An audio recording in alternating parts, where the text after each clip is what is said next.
Apa hebatnya itu perokok? Coba kau lihat. Kalau kalian mengatakan rokok itu bagus, besok pagi panggil anakmu yang SD SMP, kau merokok bareng-bareng anakmu.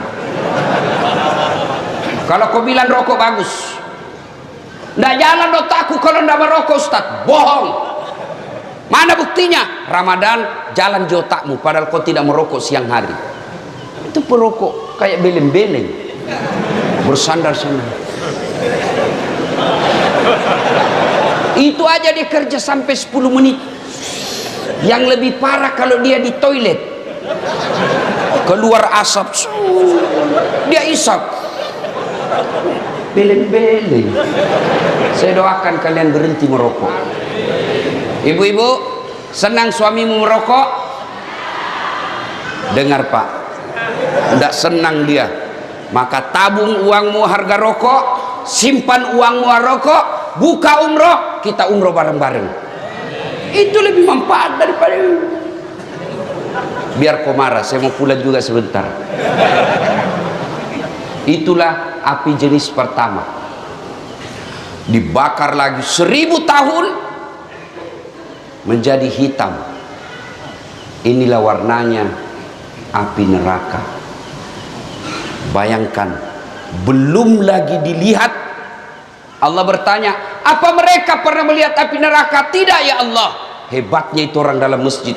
Mereka belum pernah nampak api neraka. Mereka belum pernah melihat neraka secara nyata. Dia sudah meminta supaya mereka tidak dimasukkan api neraka. Apalagi nanti kalau dia sudah lihat api neraka. Itu neraka paling ringan kata Nabi. Diletakkan kerikilnya neraka di kakinya, saking panasnya mendidih sampai otaknya. Yang paling ringan. Tapi anak muda biasa kalau kita cerita neraka, dia bilang, sudahlah kayak kau datang aja dari neraka Ustaz.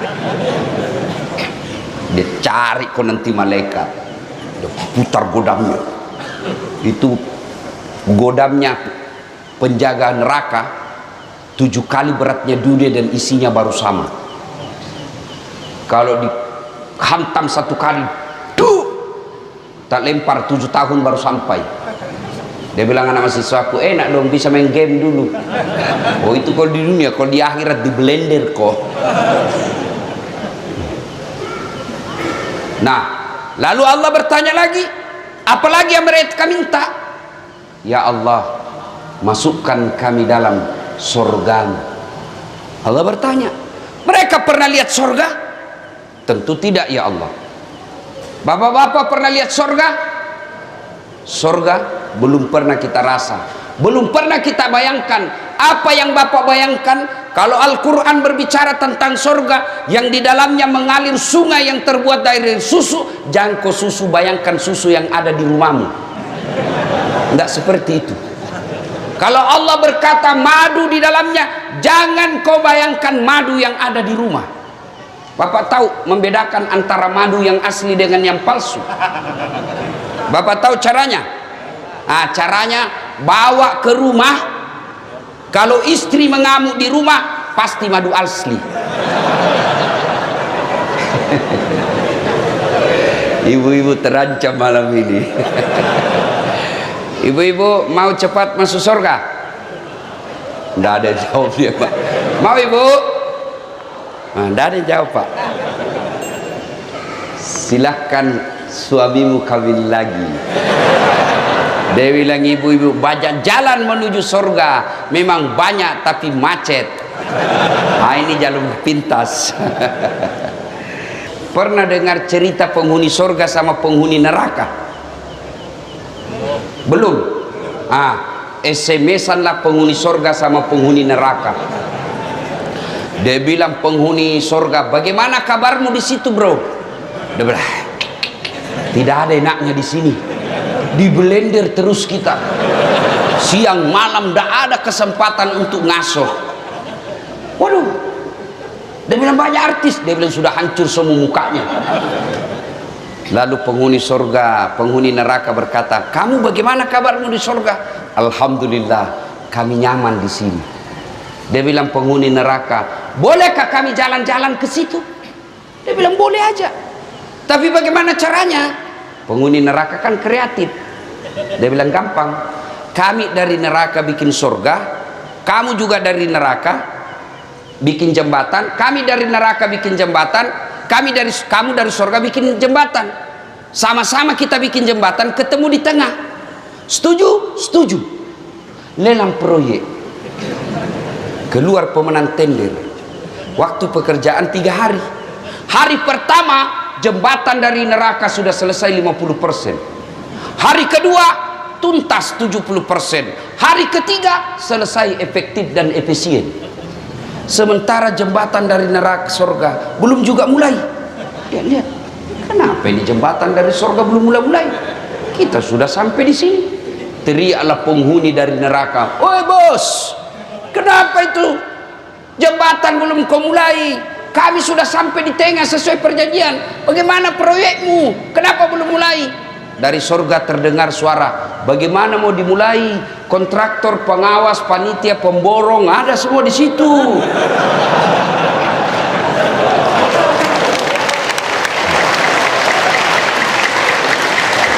Di sini cuma penghafal Quran, tidak tahu dia hitung kalkulator. Ini biasa di kantor bupati banyak begini. Kontraktor, hati-hati kok. Kau bisa tipu akali Pak Bupati. Kamu bisa tidak dapat sama polisi. Bisa kau sogok penegak hukum, tapi demi Allah kau tidak akan pernah bisa sogok malaikat. Kau kira kau bisa lepas dari pengadilan malaikat? Mentang-mentang kau pejabat mati tembak salvo 17 kali tembakan, duk, kau kira malaikat mundur? Tambah maju malaikat. Hati-hati. Biasanya yang banyak begitu tim sukses.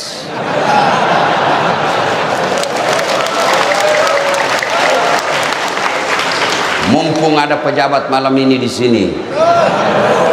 Tim sukses ini kadangkala siapa? Dia yang sukses. Disuruh bikin baleho 10, 5 aja dia bikin. Hilang 5 dia makan, kau makan itu uang haram.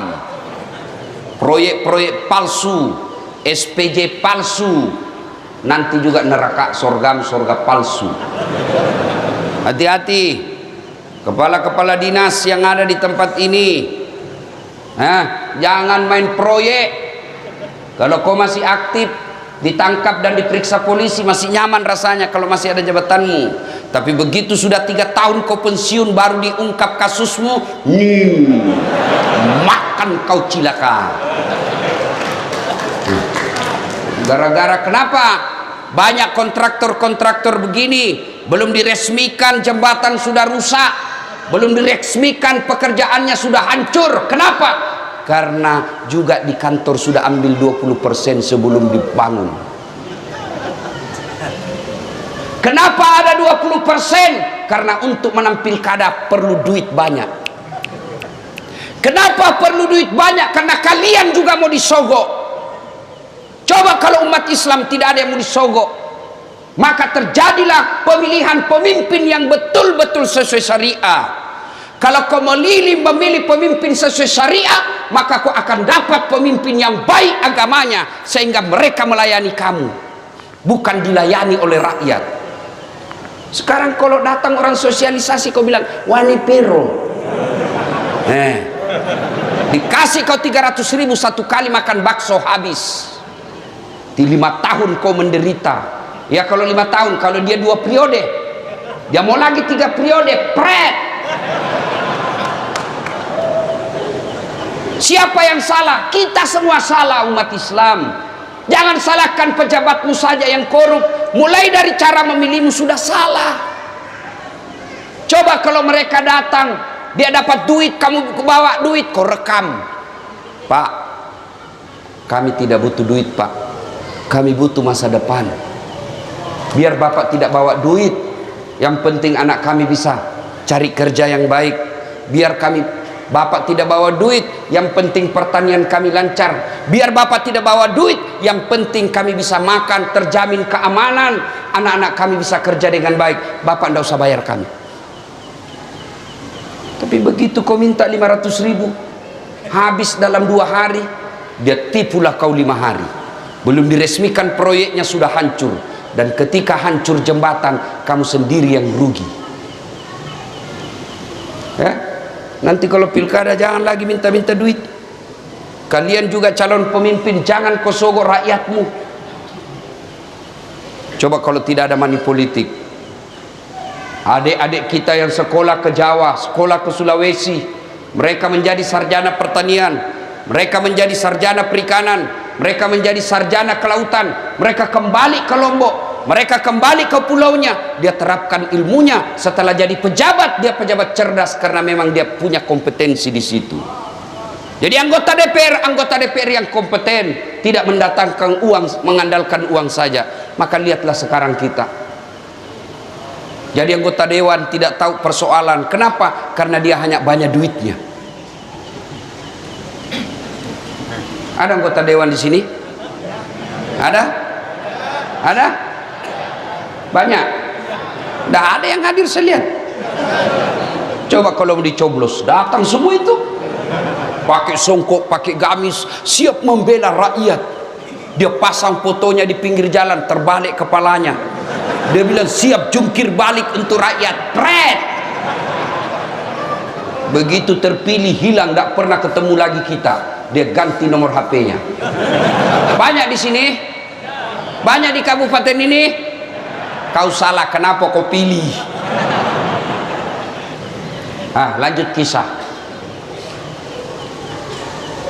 Ya Allah, masukkan kami ke surga. Lalu Allah bertanya, apa mereka pernah melihat surga? Tidak. Kau lihat itu hambaku yang ada di masjid, luar biasa imannya kepadaku. Mereka belum pernah lihat surga, dia sudah meminta dimasukkan ke dalam surga. Bagaimana lagi nanti ketika mereka melihat surga? Pasti mereka sangat menginginkannya. Lalu Allah sampaikan kepada seluruh malaikat, hai malaikat, ketahuilah bahwa aku telah mengampuni dosa-dosa mereka yang hadir di tempat itu sebelum mereka meninggalkan tempatnya. Allahu Akbar. Jadi ternyata pengajian seperti ini bukan sekedar dengar ceramah, tapi pengajian seperti ini menghapus dosa dan kesalahan yang pernah kita lakukan. Itulah sebabnya kita mengucapkan Alhamdulillahi Rabbil Alamin. Ketemu Ustadz Dasat, kecewa bos. Apa hebatnya ini Dasat? Kecil, ceper, kurus. Ada yang tidak enak kalau saya ketemu, ternyata kecil aja aslinya. Ibu-ibu lebih parah, dia bilang, itu juga bajunya waktu di YouTube. Alhamdulillah. Itulah sebabnya setiap ada pertemuan, Pak Bupati tadi mengucapkan Alhamdulillahirabbil alamin. Setiap ada pembicara pasti Alhamdulillahirabbil alamin. Kenapa? Pertemuan pengajian begini menghapuskan dosa-dosa. Dan hebatnya lagi, kita bersyukur karena kita punya iman. Ada orang bapaknya Nabi, anaknya tidak dapat hidayah, kafir dia. Siapa? Nabi Nuh. Ada orang anaknya Nabi, bapaknya jadi pengkhianat. Siapa? Ibrahim alaihissalam. Ada orang suaminya Nabi, istrinya tidak dapat hidayah, kafir. Nabi Lut. Ada orang paman Nabi tidak beriman kepada Allah, tidak dapat hidayah, tidak beriman kepada Allah. Siapa? Abu Lahab dan istrinya. Bahkan Quran mengatakan celakalah Abu Lahab dan istrinya. Kita alhamdulillah di Lombok bukan kemanakan Nabi, bukan bapak Nabi, bukan istri Nabi, bukan suami Nabi, bukan paman Nabi. Alhamdulillah kita beriman kepada Allah Subhanahu wa ta'ala. Itulah sebabnya kita Alhamdulillahi Rabbil Alamin. Belum lagi ada yang berkata, tapi kan kami miskin Ustaz, tapi kan kami susah cari kerja, tapi kan kami tidak punya harta. Harta kita sesungguhnya paling mahal fi ahsani taqwim, nih badan kita yang sangat sehat. Bapak, Pak, mau saya kasih hadiah handphone gratis, iPhone 13 512 giga gratis. Mau? Betul, angkat tangannya mau. Oke, tapi begitu saya kasih kau langsung tuli. Mau kok? Mau? Untuk apa handphone kalau sudah tuli? Halo? Hei, rusak lagi nih HP. Halo? Hei, halo? Bukan HP rusak, telingamu yang masalah. Coba. Dan hebatnya lagi Allah kasih kita ini telinga, dua pasang, tempatnya sangat spesial. Apakah pernah Bapak bayangkan bagaimana seandainya telingamu satu di bawah ketek? Halo? Ya, kok di mana? Satu lagi di bawah pantat. Halo?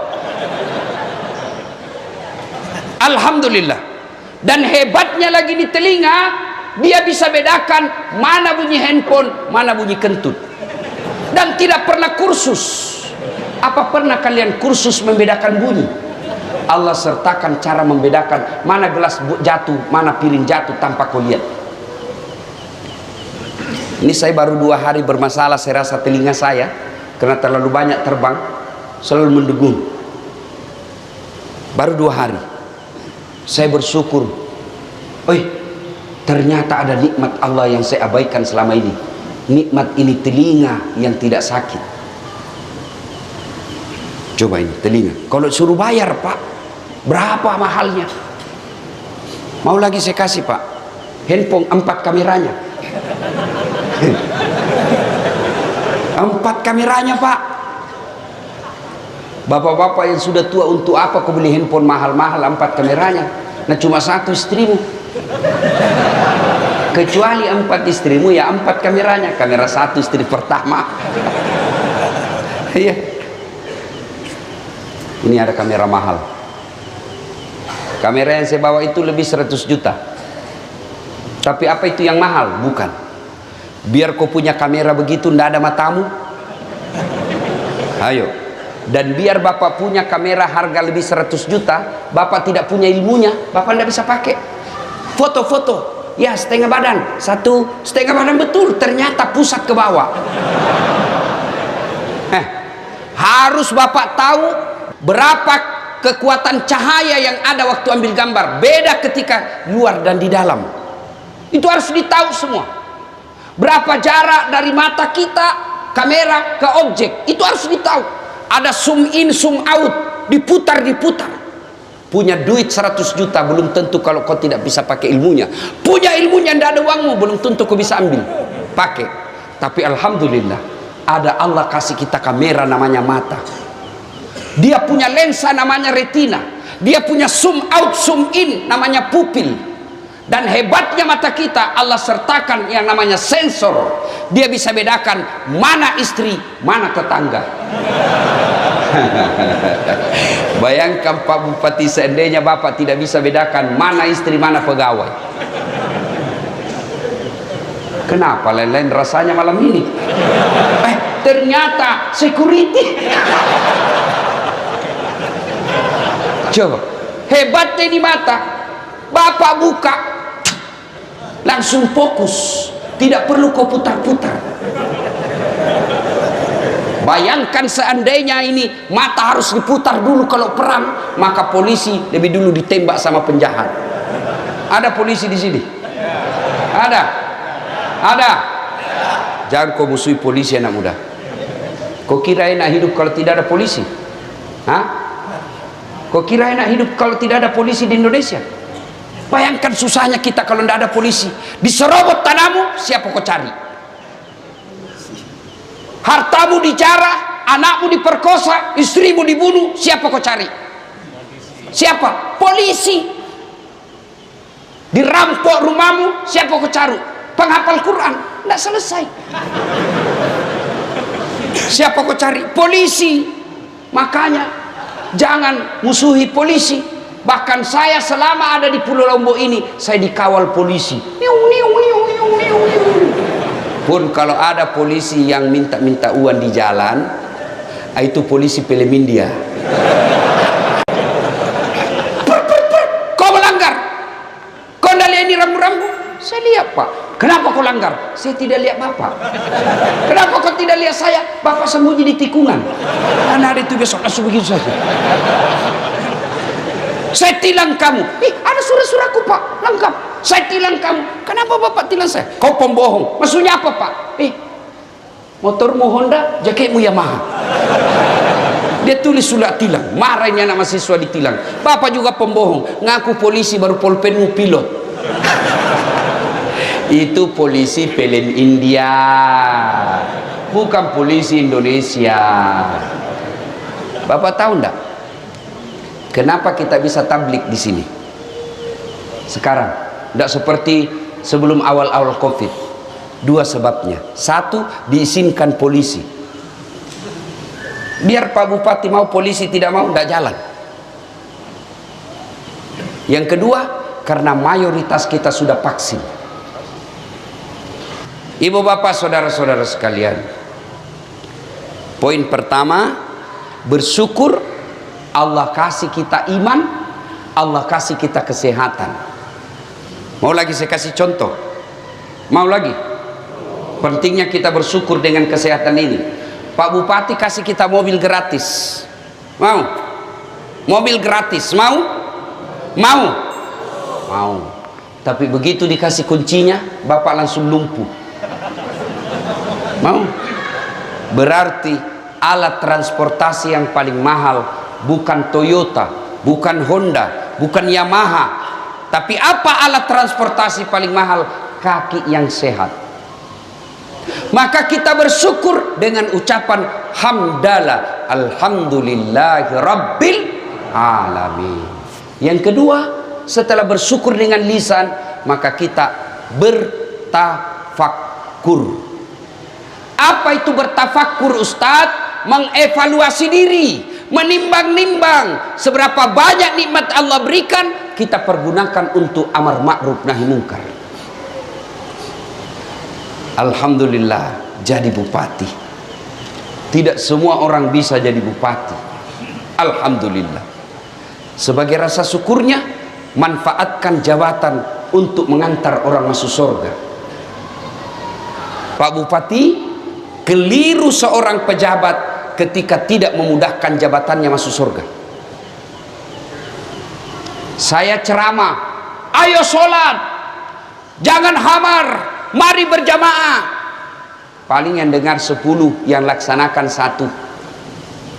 Tapi coba kalau Pak Bupati lakukan himbauan sholat jamaah, datang sholat jamaah subuh, Assalamualaikum warahmatullahi, Assalamualaikum warahmatullahi. Cari mana ini kepala dinas PU, tidak pernah juga hadir-hadir. Saya lihat salat jamaah, ajudan langsung telepon, Pak Kadis, dicari kok sama Pak Bupati, katanya beliau tidak pernah kau dilihat salat jamaah. Besok Pak, belum azan sudah ada di masjid. Itu hebatnya kalau ada jabatan. Iya toh. Saya jadi Kapolres, beda ketika Kapolres menyampaikan nahi mungkar dengan seorang ustaz. Jangan hamar, jangan mabuk, jangan narkoba. Pemabuk dia kasih kempes ban motorku, dia kencingi saya punya mobil. Kalau ustaz amar ma'rufnya nahi mungkarnya Pak, 100 yang dengar, 2 orang laksanakan, sudah hebat. Tapi coba kalau dia Kapolres, awas, saya dapat kau mabuk, saya tangkap kau kasih masuk kau bui. Berhenti dia mabuk Pak. Iya. Maka kalau bersyukur kepada Allah, ayo gunakan nikmat Allah untuk mendekatkan diri kepada Allah. Itu pejabat, kalian yang diberi nikmat ustadz, punya ilmu, syukuri dengan cara apa? Gunakan ilmu itu mengajak orang untuk amar ma'ruf nahi munkar. Mendakwah, dakwalah yang rahmatan lil alamin. Dakwah yang diajarkan leluhur tuan-tuan guru kita yang ada di Lombok. Zaman dulu tuan-tuan guru kita yang ada dari Lombok ini tidak ada mendakwah dengan memaki dan mengkafir-kafirkan orang. Sekarang anak-anak baru belajar agama 3 minggu, belajarnya di laptop, hadisnya baru 4. Wish, rasa-rasanya dia panitia hari kiamat. Ada kan yang begitu? Ada. Maulid haram, bid'ah, tidak ada pada zaman Nabi.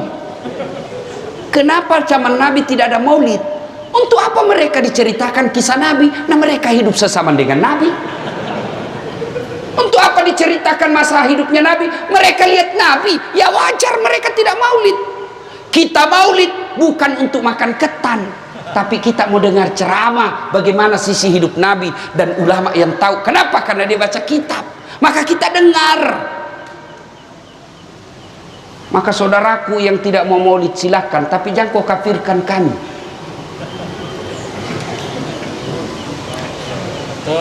Barasanji, tahlilan, haram, masuk neraka. Bos, kamu pegang kunci neraka. Kalau kau tidak mau taksiyah, tidak mau tahlilan, silakan, kami juga tidak kafirkan kamu. Tapi mari saling menghormati. Adik-adikku yang hijrah kalian, makin banyak ustadz kau dengar makin bagus.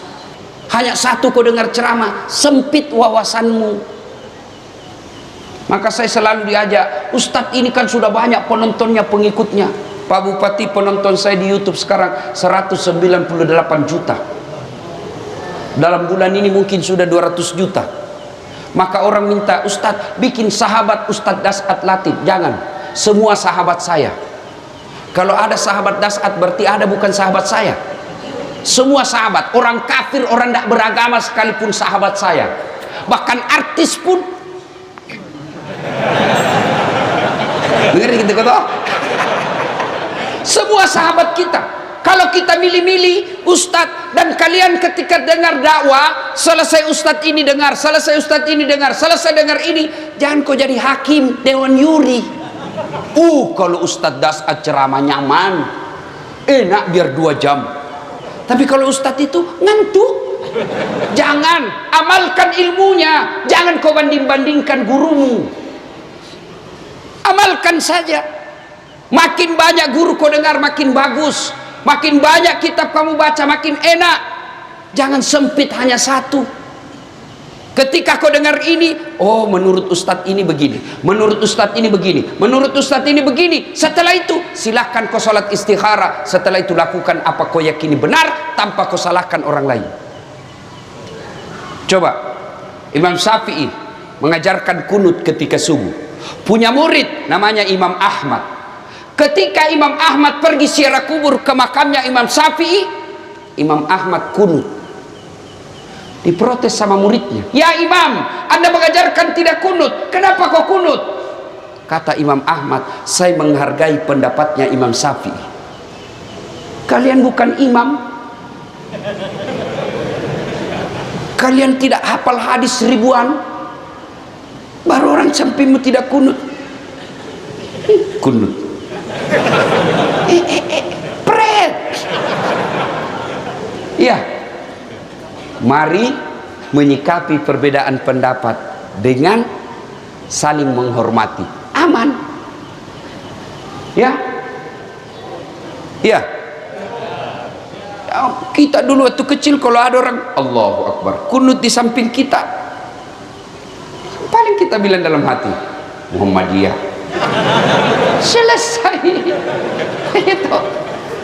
Nah, Bapak saudara-saudara sekalian, nah, mari gunakan ilmu untuk mengajak kepada kebaikan. Dakwakanlah apa yang kalian tahu.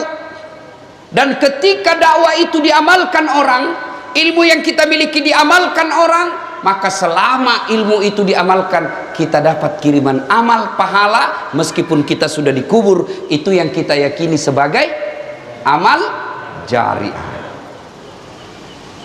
Sebagai syukur lagi, Allah kasih hidayah, Allah kasih iman, Allah kasih kesehatan. Apa syukur kita? Gunakan kesehatan itu untuk datang ke masjid. Alhamdulillah, di mana-mana saya ceramah di Lombok, seluruh penuh jamaah. Apalagi kalau subuh, penuh masjid sampai di luar, tidak ada di dalam. Yang ada di dalam orang tua sudah pensiun, lomba batu.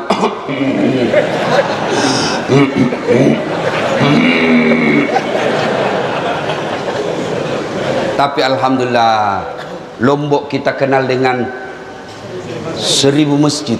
Saya yakin istilah itu tidak tepat, karena di Lombok lebih dari 1000 masjid. Tapi untuk apa ada masjid 1000 kalau sepi dari pengunjung? Masjid tidak masuk surga, penghuninya dan jamaahnya yang masuk surga. Kenapa orang malas ke masjid? Satu, karena dia tidak lihat pahalanya. Coba kalau Pak Bupati umumkan, siapa yang datang sholat berjamaah subuh diberikan pembeli beras 200.000, kuota 100.000. Saya yakin sholat subuh 4:30, jam 3 sudah penuh masjid. Kenapa? Karena dia lihat pahalanya. Yang kedua, kenapa orang malas berjamaah ke masjid? Yang kedua, karena dia tidak tahu pahalanya. Coba kalau semua dia tahu pahalanya, maka Nabi katakan, andai saja kau tahu dan kau lihat pahala salat jamaah subuh, maka kau akan datang ke masjid meskipun engkau dalam keadaan merangkak. Coba bayangkan, andai saja kau lihat dan kau tahu pahala salat subuh, kata Nabi, kau akan merangkak datang ke masjid. Begitu hebatnya. Tapi karena kita tidak tahu dan tidak melihat, maka kita malas jamaah ke masjid. Apa keutamaan salat jamaah? Satu, kalau bapak wudhu dulu, dan memang itu lebih utama, lalu dia pakai baju yang diridai Allah, yang halal, yang bersih, lalu dia pakai parfum, melangkah kaki kanannya, kata Nabi, catat 1 pahala, melangkah kaki kiri, gugur dosa kecilnya. Jadi kalau rumah bapak 300.000, 300 meter dari sini, PP 600 meter. Berapa langkah kaki? Kaki kanan 1 pahala, kaki kiri hapus dosanya. Bayangkan Pak, 600 meter, berapa langkah kaki itu? Apalagi kalau bapak melangkahnya kecil.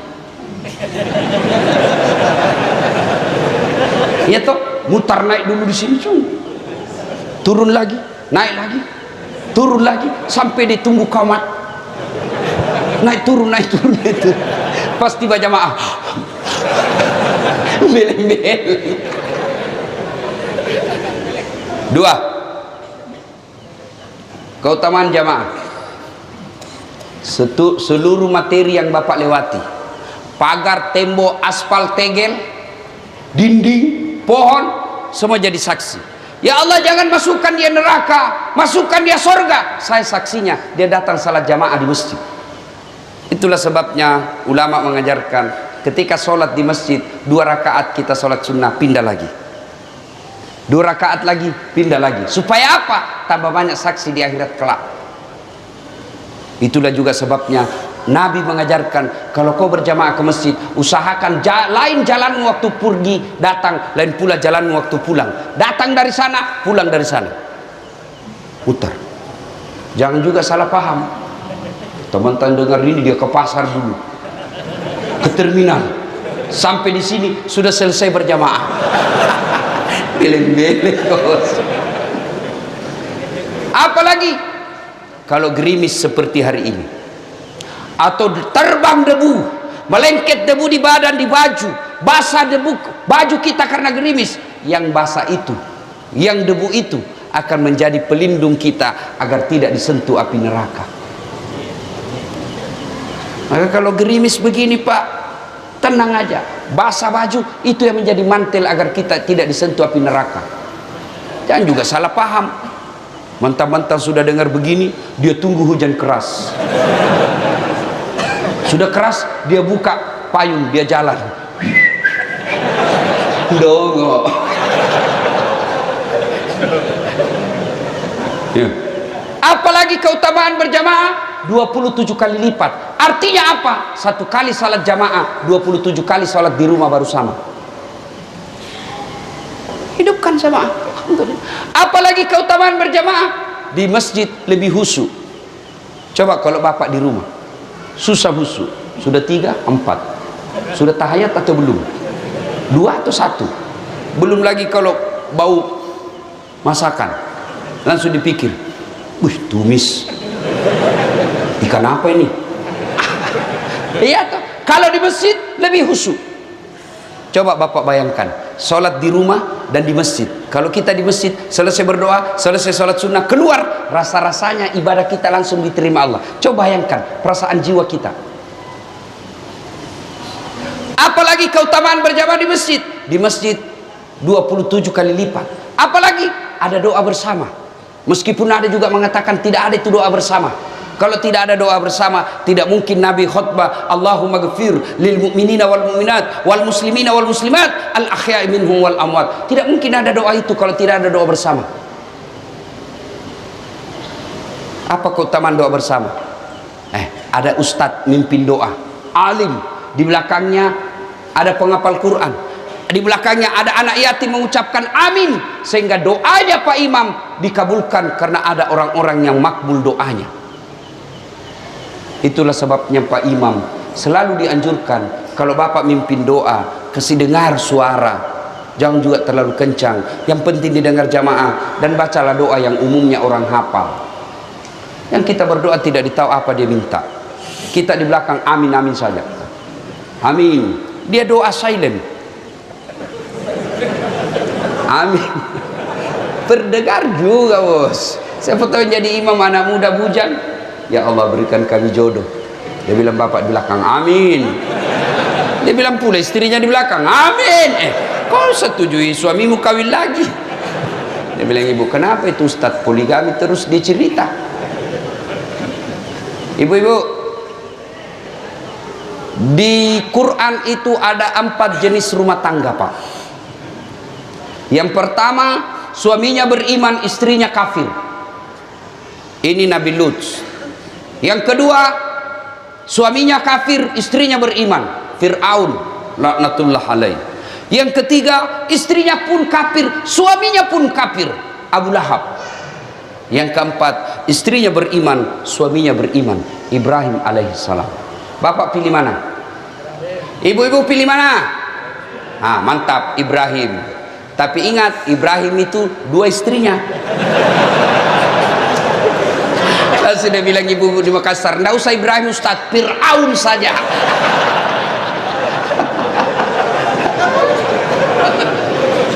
Ayo. Nah, apalagi penyebab orang malas berjamaah ke masjid? 3, manajemen masjid tidak bagus. Apa disebut manajemen masjid tidak bagus? Ya, kita lihatlah itu masjid. Karpetnya sudah 7 kali lebaran tidak pernah diganti. Begitu kita sujud, wih banyak pula semut. Bengkak kita punya jidat. Masih baik kalau jidat pak, biasa bibir. Mic-nya sudah takbir Allahu Akbar langsung story. Mau diperbaiki, kita sudah takbir, terpaksa ditunggu sampai selesai sholat pak. Kau ketawa karena pernah semua kau alami toh. Apalagi dapat lagi penceramah dari mulai salam pertama sampai terakhir neraka terus dia cerita pak. Ditusuk pantatmu, ditusuk 2 digunting kau. Dia bilang anak muda, jawab kau mesti bikin takut-takut saja itu pak Ustaz. Iya toh. Dapat lagi apa pak? Muadzinnya, orang tua sudah pensiun, sesak napas.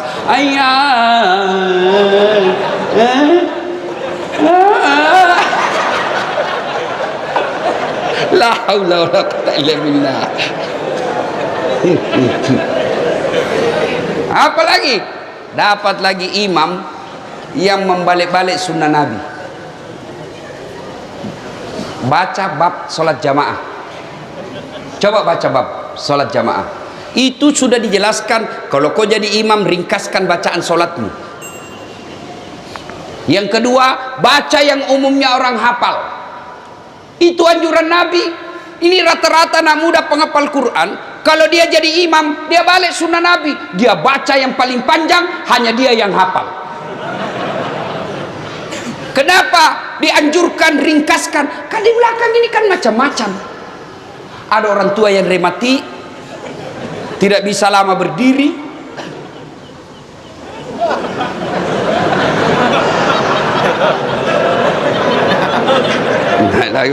Belum selesai, jatuh lagi kepalanya ke sini. Baik kau siksa orang tua. Ada juga ibu-ibu yang mau sekali kentut. Ada anak muda yang lupa kunci motornya. Wih, namanya Pak Imam Hilat sudah semotorku.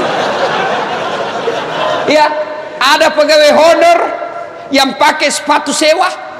Sepatu baru dibeli, kasihan. Hilang sudah sepatuku itu. Ya, iya toh. Itu makanya Nabi katakan ringkaskan bacaanmu. Yang kedua kata Nabi, baca yang umumnya orang hafal. Tujuannya apa? Satu, kalau orang hafal bacaan, kita bisa husu ikut. Imam baca wadduha, kita enak ikutnya. Kenapa? Kita hafal. Begitu dia membaca surah Al-Anfal, dia husu dengan bacaannya, kita husu dengan hayalan.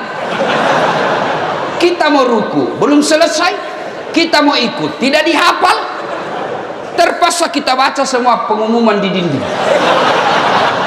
Keadaan keuangan masjid Al-Mujahidin, pemasukan minggu lalu 2 juta, pengeluaran khutbah Jumat 500.000. Baru dia bilang, oh berarti honornya Pak Ustadz 200. Iya toh? Ternyata belum, sudah dibaca semua satu papan triples, belum selesai, dibaca lagi kalender Persatuan Guru Republik Indonesia Lombok Timur. Belum juga selesai, bajunya lagi orang dibaca di belakang. Coblos nomor 3.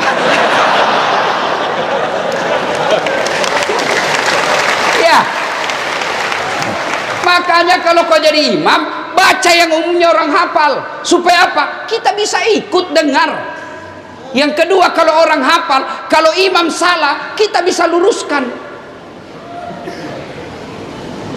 Coba kalau imam buat duha salah, kita bisa bantu. Begitu dia baca yang susah, hadapi kesusahanmu sendiri. Kau yang mulai, kau yang ngakhiri. Ada ini wallahu alam, saya tidak tahu benar atau tidak ini cerita. Ada anak muda penghafal Quran, disuruh tes bacaannya jadi imam. Dia baca yang panjang, memang hanya dia yang hafal. Begitu dia lagi baca, tiba-tiba ada cicak jatuh dekat telinganya. Kaget. Namanya orang kaget, hilang bacaan Pak, stres. Dia lupa sambungannya itu aja. Apa sambungannya ini? Dia lupa, diam saja. Hening suasana masjid. Tiba-tiba dia bilang, Pak Imam, tolong bantu di belakang. Dia bilang di belakang, kami juga tidak tahu. Tiba-tiba ada anak muda dakal berteriak, dia bilang, kalau begitu ya sudah, Allahu Akbar. Kau kira rapat DPR? Siapa salah? Siapa salah? Imam. Saya pernah juga alami Pak, waktu saya masih SD di kampung. Imam sujud, lama sekali sujud. Kenapa ini Pak Imam lama sekali sujud? Kok lama, tidak sepertinya biasa? Lama betul. Tiba-tiba ada kawan saya, dia angkat kepalanya, teriak, wih, hilang imam. Ternyata Pak Imam keluar dari samping Pak. Kacau, bubar sholat. Selesai sholat ditanya, Pak Imam, kenapa kau tinggalkan syaf? Dia bilang, saya kentut nak. Lain kali kalau kau kentut, kasih bangun dulu kita supaya kau dilihat. Dia bilang, sengaja, saya malu kau lihat. Siapa salah? Siapa salah? Imam. Maka hati-hati milih imam. Jadi makmum siapa saja boleh jadi makmum. Jadi jamaah siapa saja, mulai orang paling alim sampai orang paling goblok boleh jadi makmum. Tapi jadi imam tidak boleh. Kenapa? Salah imam, hancur sejak kita. Maka kalau ada pemilihan imam, pemilihan presiden, pemilihan bupati, anggota DPR, hati-hati. Salah kau milih pemimpin, salah hidupmu. Dan juga jadi makmum, tahu juga etika. Kalau kau jadi makmum, Nabi katakan kalau kau pergi berjamaah sikat gigi pakai parfum. Itu tujuannya apa? Agar itu adab kau pelihara. Kenapa disuruh pakai parfum? Karena kita akan berdekatan dengan orang lain. Supaya apa? Bau badanmu tidak mengganggu sholatnya orang lain. Adab. Kenapa disuruh sikat gigi? Adab. Supaya bau mulutmu tidak mengganggu konsentrasinya orang di sampingmu. Bayangkan tadi malam kau makan udang dengan pete tumis. Kau tidak sikat gigi, tidur lama di dalam mulut. Tiba-tiba kau datang sholat subuh, temanmu balik, assalamualaikum, kau juga balik dan menguap sampai mati. Dia ingat terus bau mulutnya. Itu semua adab. Ada juga kita kalau datang berjamaah seolah dia yang paling alim dalam masjid, seolah dia yang paling hebat dalam masjid. Mulai takbir dia ganggu sudah kita, Pak.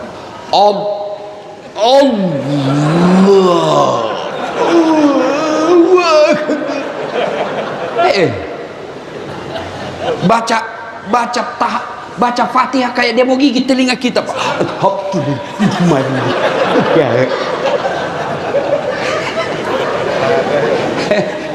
Ada lagi yang bikin saya, Pak, itu kaki dikasih pindah, jadi dikasih pindah.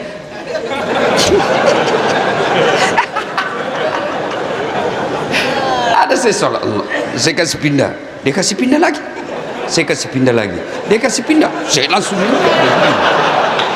saya sholat, saya tanya, dia bilang kenapa kau injak kakiku, Ustaz? Kau salah, kenapa kau kasih pindah-pindah? Supaya sapnya rapat, Ustaz. Saya bilang, Dek, begini, kalau mau rapat sapmu bukan kaki yang kau kasih rapat, ini bahu sama siku. Bisa jadi rapat kakimu rapat, jari-jari kakimu rapat, tapi sapmu renggang.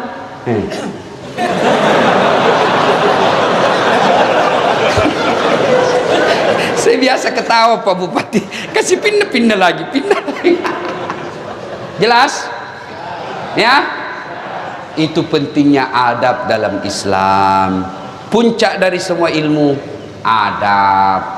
Jangan sampai Bapak hebat baca fikih, hebat baca tasawuf, hebat baca fikih hadis, menghafal beberapa ayat, tapi Bapak tidak punya adab. Sesungguhnya ilmu yang paling tinggi adalah adab. Kenapa dulu orang tua kita mengajarkan kalau mengaji ambil dulu Quran, kita cium dulu? Itu adab. Kenapa kita wudhu dulu? Itu adab. Selesai ceramah, selesai dengar ngaji, kita simpan lagi Quran, cium lagi, simpan di tempat tinggi. Itu adab. Maka kalian kalau datang ke masjid, adik-adikku ini yang baru belajar agama, kamu tidak mau doa bersama, tidak mau zikir bersama, kita hargai, tapi jangan kau ambil saf paling depan. Karena biasanya kalian selesai sholat, assalamualaikum warahmatullahi, assalamualaikum, langsung melangkah. Kalau kau di belakang karena berpendapat supaya saya tidak mengganggu orang berdoa, kalian mulia di sisi Allah. Tapi kalau kau kalian di depan, kau langkah-langkai tuan gurumu, kau langkah-langkai alim ulama, tanpa kau tabe-tabe, hai, kau bukan orang hebat di hadapan Allah. Adab. Datang berjamaah, adab. Dan juga adab berjamaah, kalau imam salah, ada adabnya.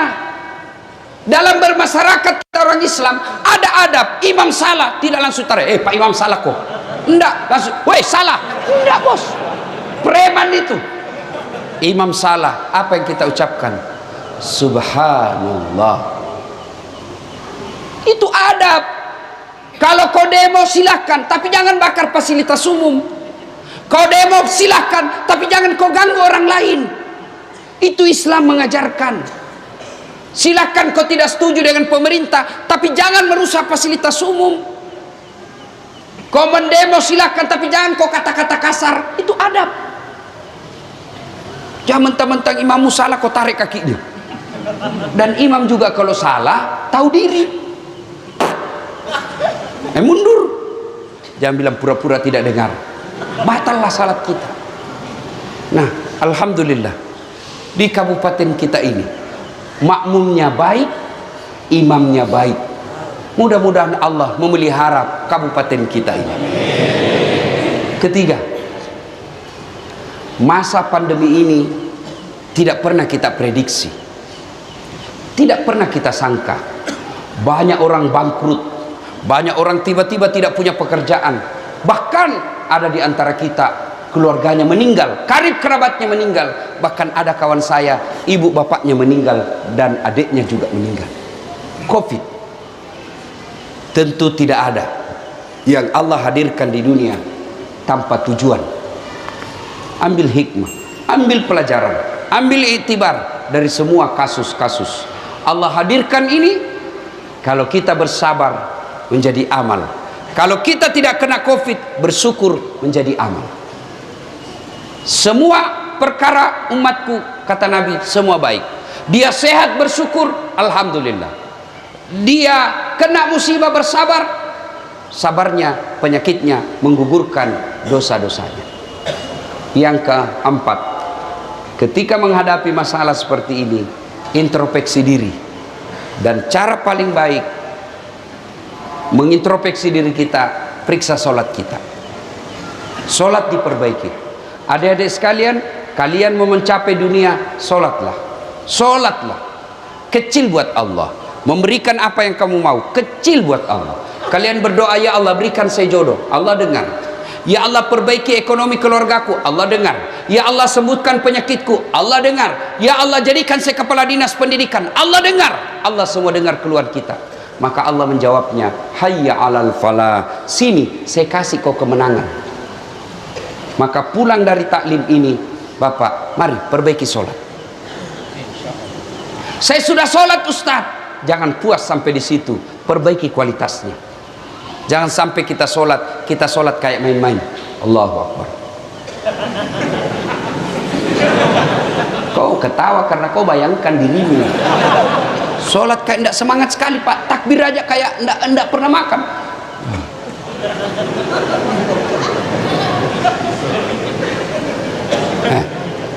Ayo, bisa jadi itu penyebab hidupmu susah. Sholat, ada yang tanya, Ustaz, bagaimana sholat? Boleh tidak pakai celana dalam? Boleh, tapi bayangkan kalau Bapak ruku, Bapak ketemu bupati tidak pakai celana dalam, kan tidak enak rasanya, risih-risih. Pak. Ayo, mari tingkatkan kualitas sholat kita, perbaiki baju kita pakai menghadap kepada Allah. Dalam surah Al-Jum'ah, pakai baju yang baik. Jangan sampai kita sholat itu juga baju mencuci, dipakai jual ikan, dipakai ke pasar, dipakai ke sawah, pakai main futsal, pakai tidur, kau pakai lagi sholat. Ingat, ada dalam Al-Quran, fawailul lil musallin, celaka orang-orang yang sholat. Siapa? Mereka yang lalai dalam sholatnya. Siapa yang lalai dalam sholatnya? Mereka yang tidak memperhatikan rukun-rukunnya sholat, terutama ketika tumak nina. Apa itu tumak nina? Istirahat sejenak. Biasanya kita pakai dalam rukun itu, yaitu ketika kita selesai ruku, i'tidal, sujud. Ada orang itu tumanina, misal Allah, sami Allahu liman hamidah. Itu harus bernapas dulu sebentar, 1-2 kali bernapas, baru turun. Dan itu namanya istirahat sejenak. Tanganmu tidak banyak goyang. Sami Allahu liman hamidah. Jangan sami Allah.